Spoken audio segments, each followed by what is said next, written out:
Hemos estado durante un buen tiempo leyendo sobre el Evangelio de Marcos, conociendo esta forma de presentarnos la palabra, el ministerio del Señor en una forma tan directa como un verdadero diálogo. Resulta hermoso poder ir descubriendo cómo Marcos nos va relatando distintos pasajes de la vida del Señor. A veces aparecieran un poco reiterativos, otras veces aparecen como pasajes un tanto inconexos. Pero la verdad sea dicha es que es un verdadero diálogo, va, viene y nos va presentando de una forma muy dinámica el Evangelio.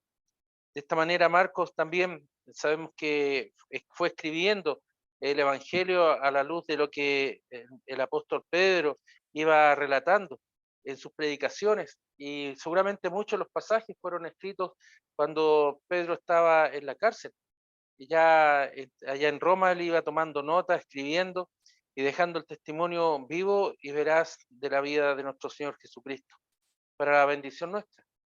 Es hermoso pensar y ver cómo el Señor utiliza a hombres y mujeres, por cierto, también para efectos de poder guiarnos a la verdad. Y esta tarde, mis amados hermanos, los invito a abrir nuestras Biblias en el capítulo 6 y leeremos del versículo 53 al 56 del Evangelio de Marcos. Evangelio de Marcos, capítulo 6, versículos 53 al 56. Capítulo 6, versículos 53 al 56. La palabra del Señor dice así.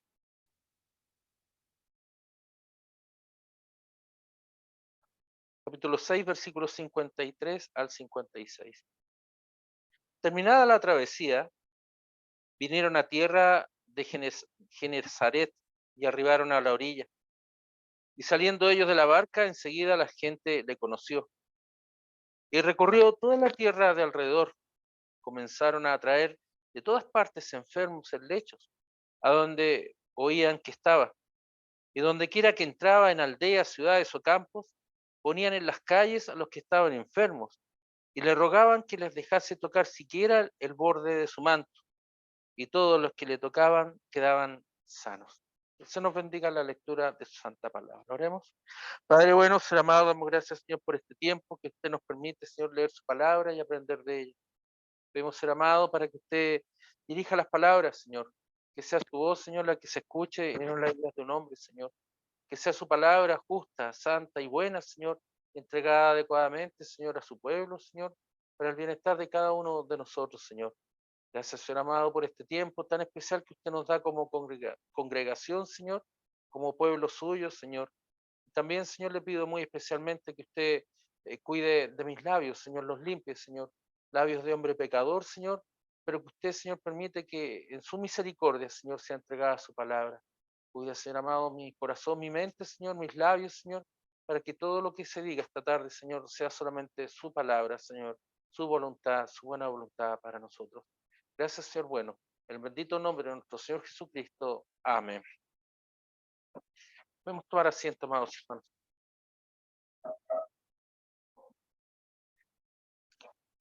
Este pasaje que acabamos de leer, para algunos pareciera incluso reiterativo, pero la verdad las cosas que guarda mucha enseñanza para nosotros y mucho bienestar espiritual para cada uno de nosotros. Comienza Marcos haciendo este relato de recuerdos de un viaje. Terminada la travesía, significa el viaje que ha realizado el Señor con los apóstoles. Y esto es la forma que él tiene para poder enlazar con lo que ha venido diciendo anteriormente. La travesía era, él dice que habían pasado en el versículo 6:45 de a Betsaida, la otra ribera del mar de Galilea. Y ellos habían visto cómo el Señor había andado sobre el mar y cómo el Señor había salido a su encuentro y cómo el Señor había mostrado toda su misericordia hacia esos hombres temerosos. Pero ahora no solamente el amor del Señor iba en beneficio de sus discípulos y apóstoles, sino que ahora comienza un relato que se abre a personas desconocidas, desconocidas para nosotros. porque si ustedes ven en estas líneas que hemos leído, no aparece ningún nombre, no aparece ningún nombre específico.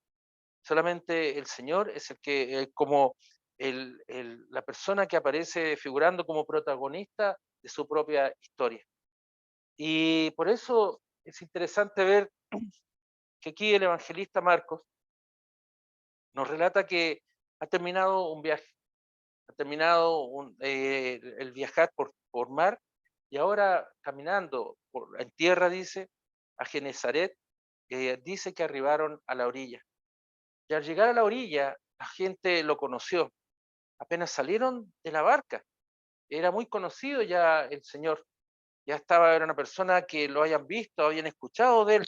Sabemos que el Señor habían escuchado, sabiendo sus milagros, sabiendo que había expulsado demonios, enseñando el Señor Jesús con su corazón misericordioso a aquellos que, dice la palabra, estaban como ovejas sin pastor. Dice la palabra que ellos salieron de la barca y la gente salió a su encuentro, la gente lo conoció. Y de esta manera dice la palabra que él recorrió toda la tierra. Está hablando de su ministerio de Galilea. Y comenzaron la gente a llevarle enfermos, personas de todas partes, enfermos de distintas enfermedades. Y a donde veía que estaba. Es decir, estaba el Señor en Nazaret, iban para Nazaret, estaba en Belén, iban para Belén. Era la gente escuchaba, iban y los seguían, llevando tras sí, o con ellos, mejor dicho, a los enfermos. Oían dónde estaba el Señor, iban a su encuentro. Y donde quiera, dice, que entraba, donde quiera, es una palabra que significa que en cualquier lugar que él entraba, fuera una aldea, dice, en las ciudades o en los campos, donde fuera, ponían en las calles a los que estaban enfermos y rogaban por los que estaban enfermos. Rogaban al Señor Jesucristo por sus enfermos y pedían para que siquiera aún pudieran tocar el borde de su manta, de su manto, para que el Señor los sanase. Y así dice la palabra que todos los que le tocaban quedaban sanos.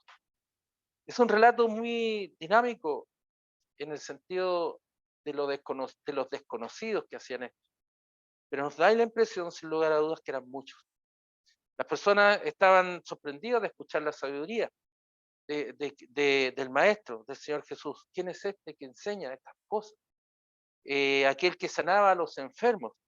Recordemos esos grandes milagros que ha hecho el Señor, nos ha mencionado, el Jairo que resucitó, nos habla de la mujer que sangraba durante 12 años, que estaba sangrando.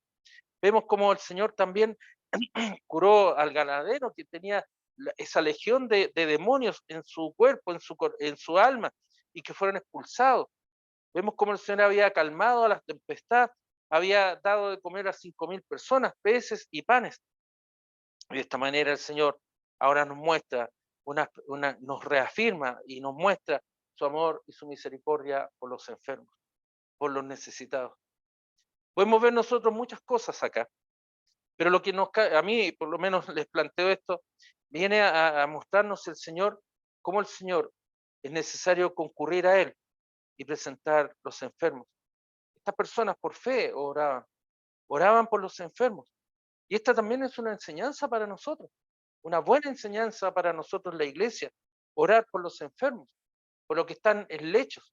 Es una necesidad grande que nosotros tenemos de orar por aquellos que están padeciendo alguna enfermedad. Aquí no dice el Señor que era tal enfermedad física o distinguida de enfermedades espirituales, porque hay enfermedades que son físicas y también enfermedades espirituales. Son múltiples las enfermedades. Muchas veces hay personas que piensan, y veremos un poco unas lecturas más adelante, veremos que hay personas que piensan que las personas están enfermas porque han cometido algún pecado. Y decían, seguramente este es ciego de nacimiento porque sus padres cometieron pecado. ¿O qué con pecado habrá cometido él que está ahora enfermo? Pero el Señor no mira eso. Nos está mostrando de la misericordia de Él.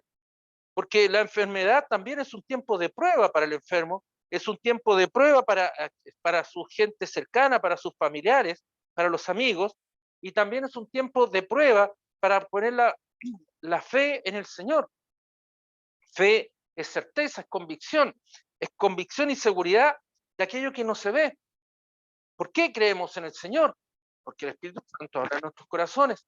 ¿Por qué usted cree en Cristo como su Salvador? porque el Espíritu Santo ha obrado en su corazón, porque la palabra sí lo dice, porque la palabra nos muestra y nos habla de una verdad que no tiene objeción, que Cristo murió por nosotros.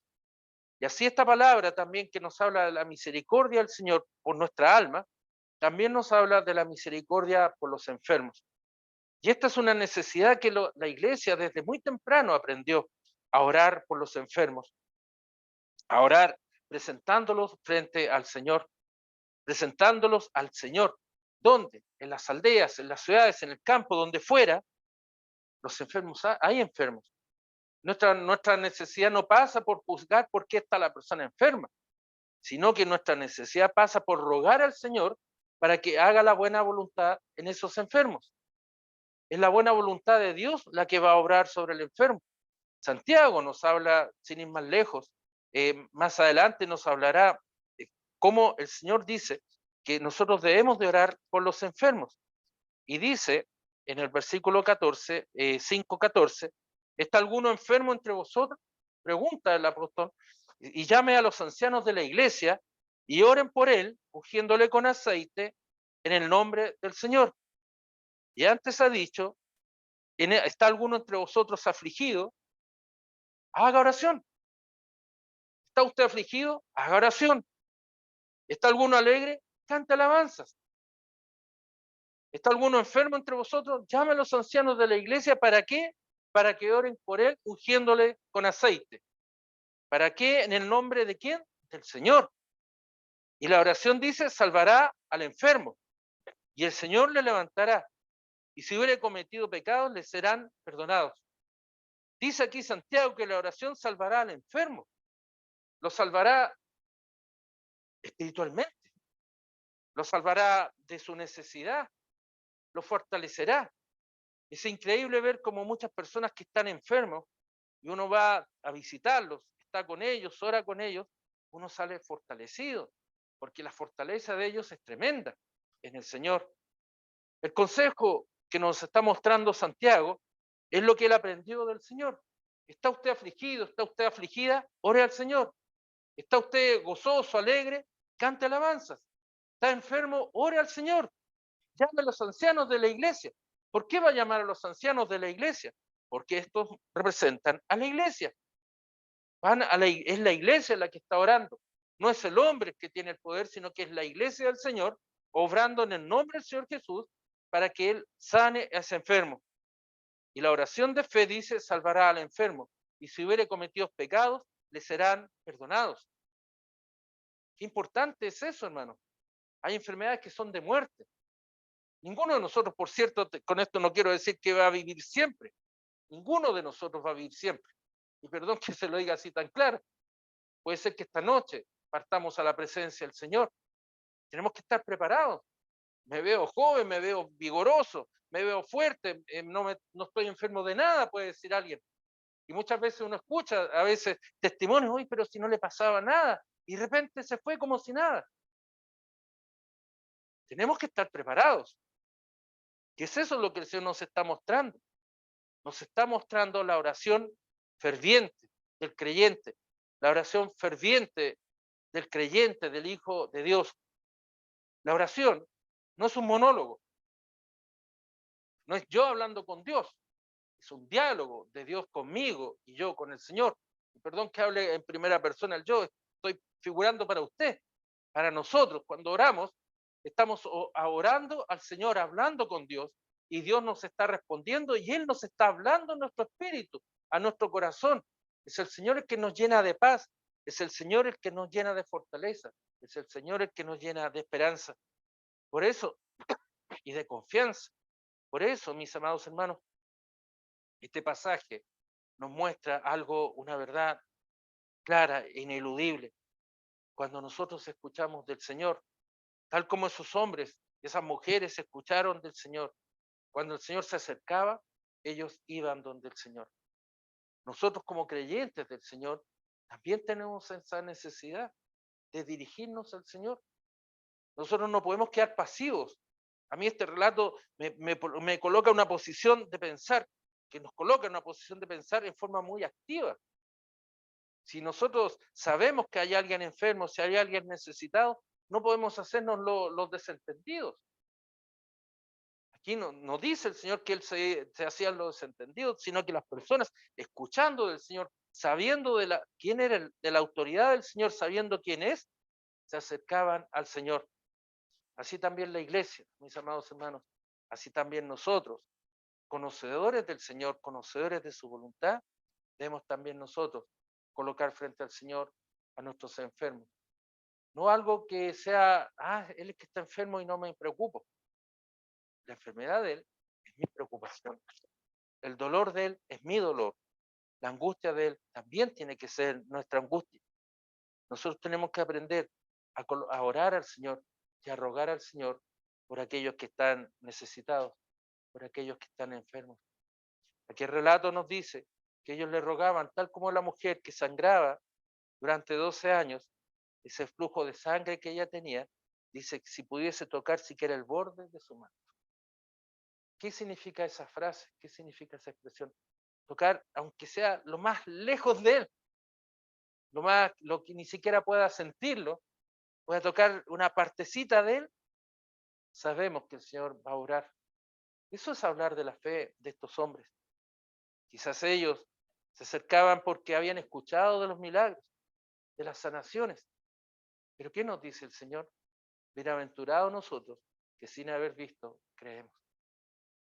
Es una importante, mis amados hermanos, una diferencia importante. No estoy juzgando mal a estos hombres o a estas mujeres que escuchaban del Señor y llevaban a sus enfermos, sino que todo lo contrario, nosotros también somos conocedores del amor del Señor y de su buena voluntad para con nosotros. Muchas veces las personas pedimos milagros al Señor. Muchas veces al Señor le exigimos cosas y no somos capaces de ver que la bendición está frente a nuestros ojos. Tenemos que aprender a ser muy humildes presentándonos frente al Señor. Como esos hombres que le rogaban al Señor. ¿Por qué rogaban? Porque sabían quién era Él, sabían que era el Maestro, sabían que era un hombre poderoso. ¿Y usted lo ignora eso? ¿Acaso Dios, Jesús, no es nuestro Rey? ¿Acaso el Señor no es nuestro profeta? ¿Acaso el Señor, nuestro sacerdote que se entregó por nosotros? Esto nos habla de mucha humildad que tenemos que tener. Nos habla de un pasaje de cómo nosotros debemos de presentarnos frente al Señor. Al mismo tiempo que es un pasaje que nos habla de la humildad de su iglesia frente a nuestro Rey, también nos habla de algo importante. El Señor estaba preparando a sus discípulos. Nos estaba mostrando distintas circunstancias, distintos escenarios. Les estaba mostrando cómo era curar los enfermos. Les estaba mostrando la preocupación por el necesitado. Les mostraba cómo era enseñar. Les mostraba cómo era enviarlos de dos en dos, ¿se recuerdan? Los envíos de dos en dos dice a enseñar, a predicar, a sanar enfermos. El Señor estaba preparando a sus discípulos para lo mayor. Nosotros somos bienaventurados porque hemos escuchado de la historia del Señor. Y así también aquí el Señor nos prepara como iglesia, como pueblo, para mirar al necesitado. Pero no para mirarlos con un desprecio o con una situación paternalista, sino con mucha misericordia, con la misma misericordia que el Señor tuvo por nosotros. Porque nosotros, mis amados hermanos, también hemos sido recogidos. También hemos sido recogidos y hemos sido tocados por el Señor. Por eso, cuando leemos esta palabra, no es el hecho importante y trascendental de que las personas corrían donde el Señor, eso es importante, sino que lo importante es por qué iban donde el Señor. ¿Por qué estas personas se dirigían al Señor? Porque habían escuchado de Él, porque lo conocían, sabían quién era Él, por eso iban donde Él. Sabían que Él era capaz de sanar al enfermo, sabían que Él era capaz de expulsar al demonio, de sanar a los endemoniados. Sabían que Él era capaz de enseñar la palabra, la doctrina del arrepentimiento. Por eso le seguían, porque lo conocían. ¿Cuándo nosotros conocemos al Señor? Buena pregunta. Es difícil a veces responder eso, se ve fácil para algunos, Pero yo creo que es un poco difícil. ¿En qué sentido? No porque el Señor ande escondido, no porque el Señor se ande ocultando, sino para entender qué es lo que significa es conocer al Señor. Conocer al Señor es saber en toda su magnitud el amor de Cristo por nosotros, de saber que Él entregó su vida por nosotros, por mis pecados. Saber que el Señor entregó su vida en la cruz, donde su cuerpo fue molido, dice la palabra, fue golpeado, fue crucificado y en la cruz colgado el decreto de condena que pesaba contra nosotros y su sangre derramada, la señal del pacto de gracia. Gracia significa que no es necesario que usted haga algo para ser salvo. Basta saber, decir, Señor, me arrepiento de mis pecados y creo que tú eres mi Salvador. Basta eso. No es necesario inventar cosas. No es necesario decir cuánto me tengo que esforzar para creer en el Señor. Por eso les digo que a veces es difícil para las personas porque somos nosotros los que ponemos obstáculos al Señor. Somos nosotros los que ponemos trabas al obrar del Espíritu Santo y nos ponemos exigencias que no están en la Biblia. La Biblia dice, cree en el Señor Jesucristo y serás salvo. No es más que eso. Eso es conocer al Señor. Por eso me justifico en mis palabras cuando digo, para algunos es difícil poder comprenderlo. Cuando nosotros no tenemos al Señor, cuando no hemos sabido de Él, nos es lejano. Y a veces se nos oculta con los ritos, con las formas externas, con lo que tengo que hacer o dejar de hacer. No, si no cree en el Señor Jesucristo, serás salvo. Y es más, incluso agrega una bendición. El Señor, tú y tu hogar serán salvos. Tú y tu hogar, significa que hay bendición en tu hogar. Hay bendición en nuestro hogar. Pastor, pero es que mi esposo sigue tan duro como antes, mis hijos no me obedecen. Ora por tus hijos, ora por tu hogar, para que la bendición llegue, porque tú eres un hijo, tú eres una hija de Dios.